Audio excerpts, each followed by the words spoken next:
Hi, and welcome. My name is America. I'm part of the 2024 Psych 2314.51770. I'm sorry, 700 class.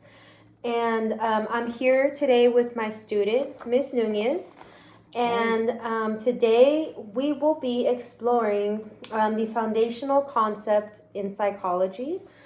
So, Ms. Nunez, today we're going to be focusing on the lifespan growth and development. So, the goal of this session is it's designed to explain all of these ideas in a simple yet engaging way.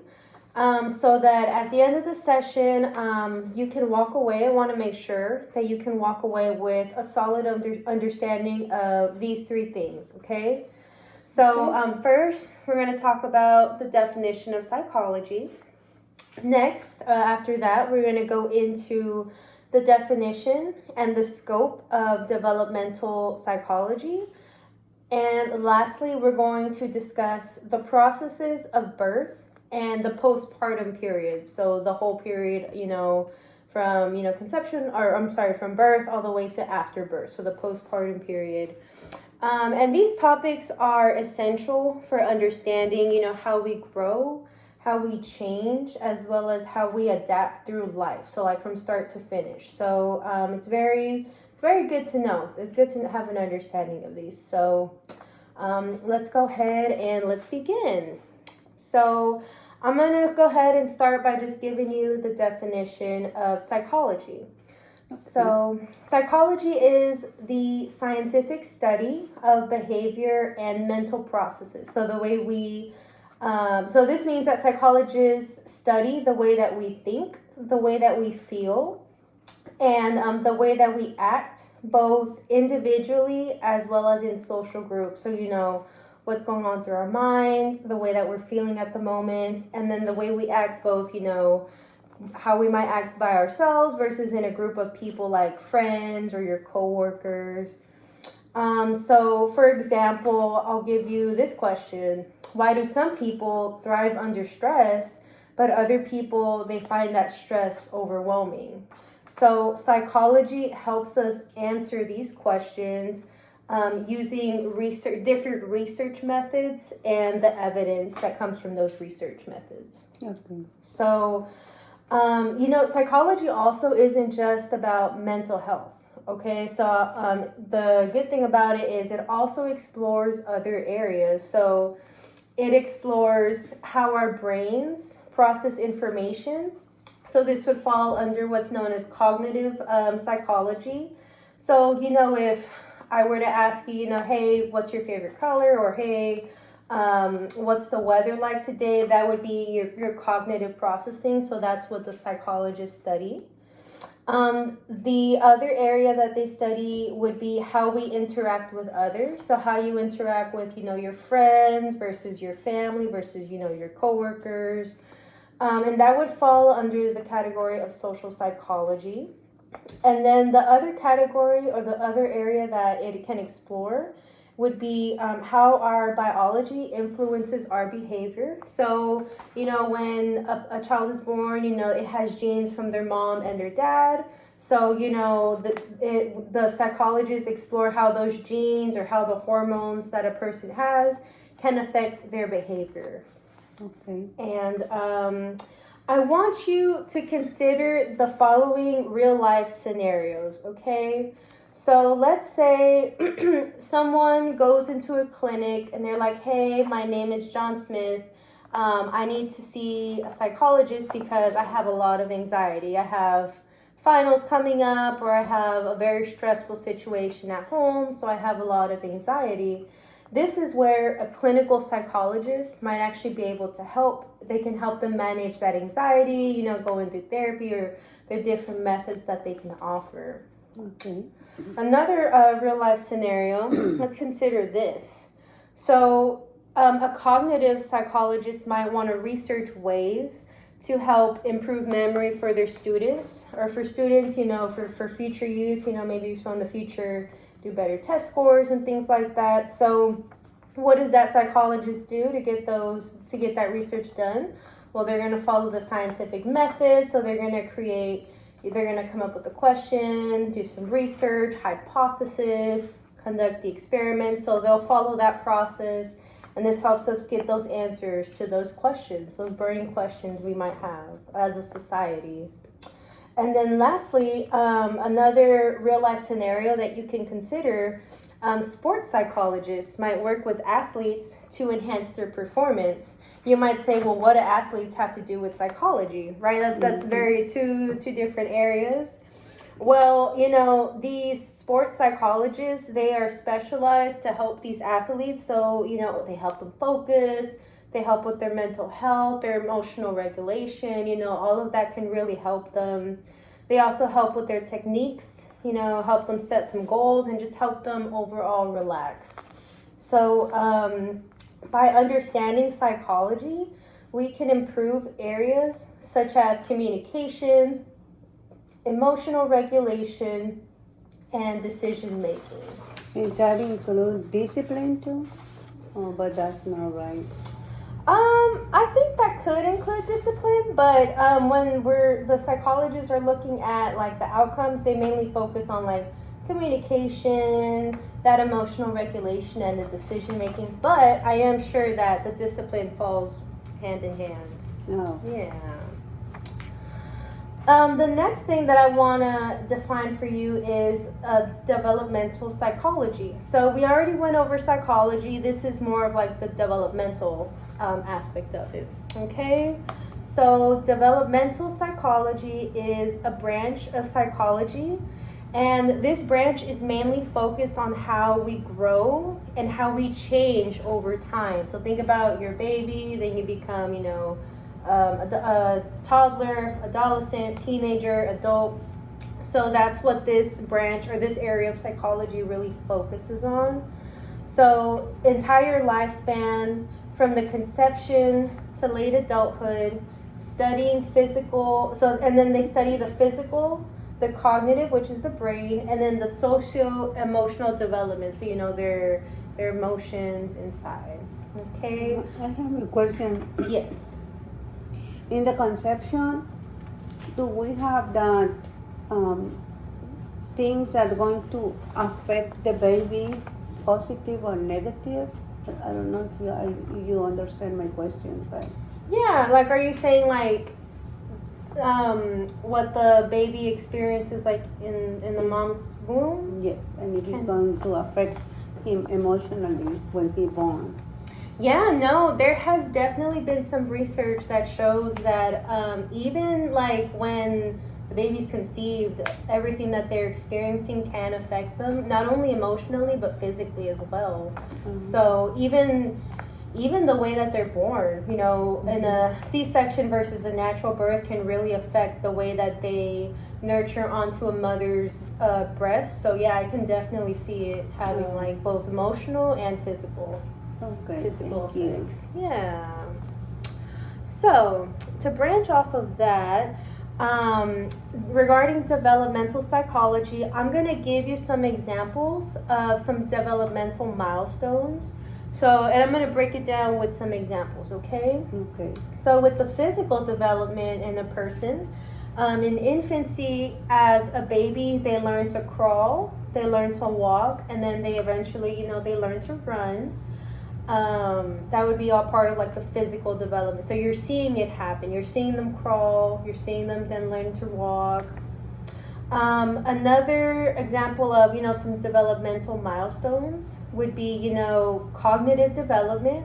So, as when a child is young, they don't know very much. If you were to hide your face, they would think that you disappeared, right? So they're not fully, they're developing still. So as children grow, they learn language. So, they learn to say their first words. They learn to solve problems. So, if their car isn't going, like their toy car isn't running, they're going to see what's the problem and fix it.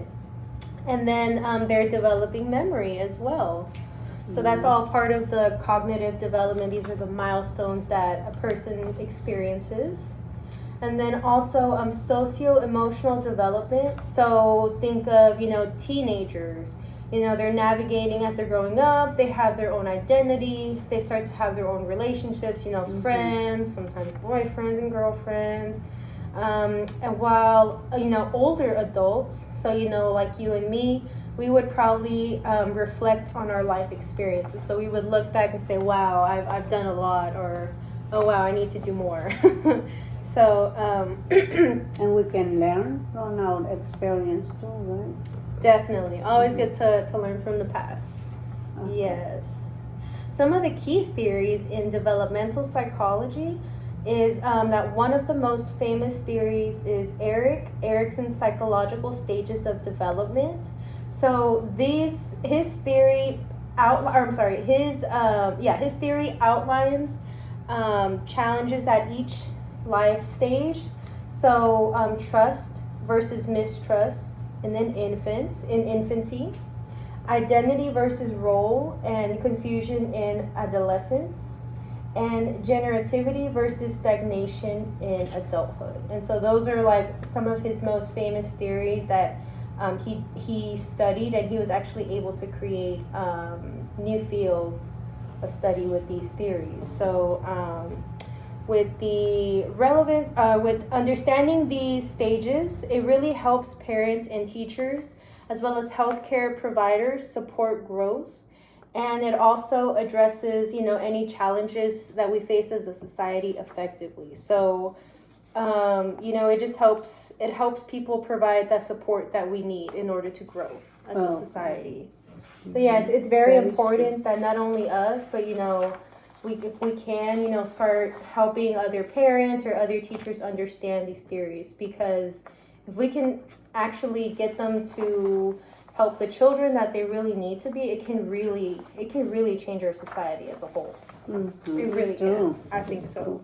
We need to help each other, to learn from each other, and to support each other, right? Exactly. Yeah, it takes a village. It takes a village. My next point the next section that I wanted to discuss with you is the birth and the postpartum period. So we're going to talk about, you know, birth. It is a complex and it is a miraculous process. You know, a human being is formed in the womb of a woman with, you know, the mom and the dad coming together. And it's the marking of a beginning life outside of the womb. But the birth stage, does involve 3 stages. So it has labor. So the labor is when the mom is ready to deliver. So as a result, the cervix dilates. So it kind of begins to expand, and it begins to prepare for the delivery of the baby. And this labor can last either several hours, or it can last even days. No. I'm not sure. I mean, I'm sure you know about that experience. The next stage would be the delivery stage. So the baby moves through the birth canal and is actually born. So this is like a natural birth. And then the afterbirth is when the placenta and the supporting structures are expelled from the mother. So the placenta, all of that is taken out, so that it's not left in there too long and it doesn't affect, you know, the health of the mama. And so in regards to the birth itself, in regards to physical and emotional aspects of it, the birth is both physically demanding and emotionally profound. So mothers, they do experience a very, very intense physical effort. So families can often feel, you know, they might be excited, they might be anxious, understandably, you know, a baby, that's a lot of responsibility. So, you know, some people it's just a wild range of emotions, you know, welcoming a baby into a family or into the world. And the postpartum period begins immediately after the birth. And this can last up until about 6 weeks after the baby is born. Mm-hmm. So this is really, I like to say, like a time of adjustment. So, you know, the mama's adjusting, you know, she's recovering. She's also spending that time bonding with the baby. So I know that Here in the U.S., thankfully, we do have like maternity leave, so that allows the mama to get that proper bonding time. And it is very important to have that bonding time as well, because like I said, there are some studies that shows like if you don't properly bond with the child, it can really affect, how they search for comfort when they're older, or how they deal with it, problems or stress when they're older. So definitely very, very important to have that bonding time. Did you have a question? Yes, about how it affects the mom after the postpartum, the depression. I hear that some moms they have depression after the birth. So, can you tell me something about it, or it's gonna be later on? Yeah, no, this is actually a good period. We can kind of touch base on it a little bit. Some mothers do unfortunately experience what's called postpartum depression, which is, after the birth, they may experience some depression symptoms. And as a result, they aren't able to bond with the baby, or they aren't able to properly take care of not only the child, but of themselves, because, after the moms are also recovering. So it can really be detrimental if it's not addressed. I'll say that, we want to make sure that if you're feeling, the mama's not feeling well, we take them to the doctor, make sure both the baby and the mom are taken care of, because we don't want it to end up in a bad situation, or, the mom or the baby gets injured. Yes, that's something that is really need to consider and take care of it, right? Yeah, it is a very delicate situation to navigate, definitely. But yeah, no, that is a great question. Postpartum depression is unfortunately an issue. Yeah.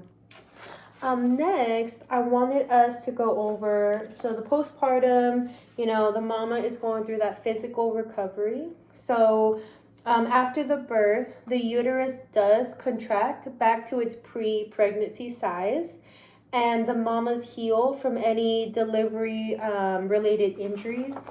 I know some mamas will experience like tears, and so once they get that stitched up, then they'll also recover from any other injuries or any other scars like that. Another thing, I think that even myself, I didn't think of how this could affect the mom. Hormonal changes. After the pregnancy, the hormones are kind of out of order again. And so, hormone levels might go up, might go down, they might fluctuate. And so this is where it can lead to the baby blues, or what's called postpartum depression. Okay. Yeah, so it's really it can be those hormones, as well as to some other factors, genetic predisposition. Sometimes my mom might have had it, or my great grandmother might have had it, so that could also play a factor in there. But definitely those hormones could also be another factor. Okay. Also, bonding, so skin to skin contact and breastfeeding does help strengthen that emotional bond between a mom and their baby. Especially just that skin to skin contact can be very, very effective.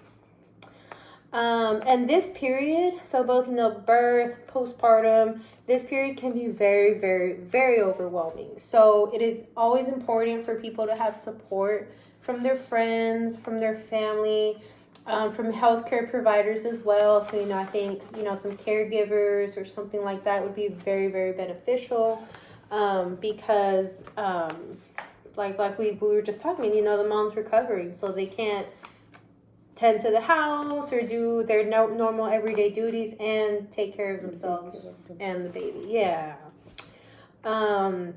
So for example, also cultural practices do influence postpartum care, and I have seen it as well. So I can give you an example. There are some cultures that emphasize rest and nourishment for new mothers during this time. I believe it is the South Koreans who I think it is the South Koreans or the Japanese who do greatly emphasize the importance of having someone come in. I can't remember the name right now, but it's a person who they'll pay they'll come in, they'll take care of the mom, they'll cook, they'll clean, they'll feed the baby, they'll prepare everything. So they really, that's part of their culture. So that's not an if and, that's a yes. That's always with every birth. So it would be very nice if here in the U.S. we also had that same culture, but we're still working on that. Yeah, in my culture too, we have like 40 days that we supposed to have 40 days of rest after birth. Okay. And we have people to come and help, especially mom or family or husband when he can. But we're supposed to rest for 40 days, which maybe it's not going to be the whole 40 days, but we're trying to. Gotcha. Okay. That's good to know. And just to piggyback off of both of those items, the importance of the fact that it's a cultural practice in South Korea, but not here in the U.S. or not, I don't know too much in Mexico if it's like mandated by the government. But if we continue to conduct all of these experiments, the importance of, bonding, the importance of the mother, the importance of how a mother experienced during birth. If we can continue conducting these experiments and then we're able to show to the public, to the government, hey, look, this really affects the mom, this really affects the baby, and as a result this affects the men and women of our future generation, hopefully we can have some real change happen in our society. Yeah. Okay. That would be great. Yeah, well, just to recap, Ms. Nunez, today we discussed psychology as the scientific study of behavior and mental processes. We also discussed developmental psychology as the study of growth and change across the lifespan, so start to end of a person. And the birth processes and the critical postpartum period. Okay. So other than that, that's pretty much it. Thank you so much again for your time. Thank you. It was very interesting. Oh, thank you. Thank you.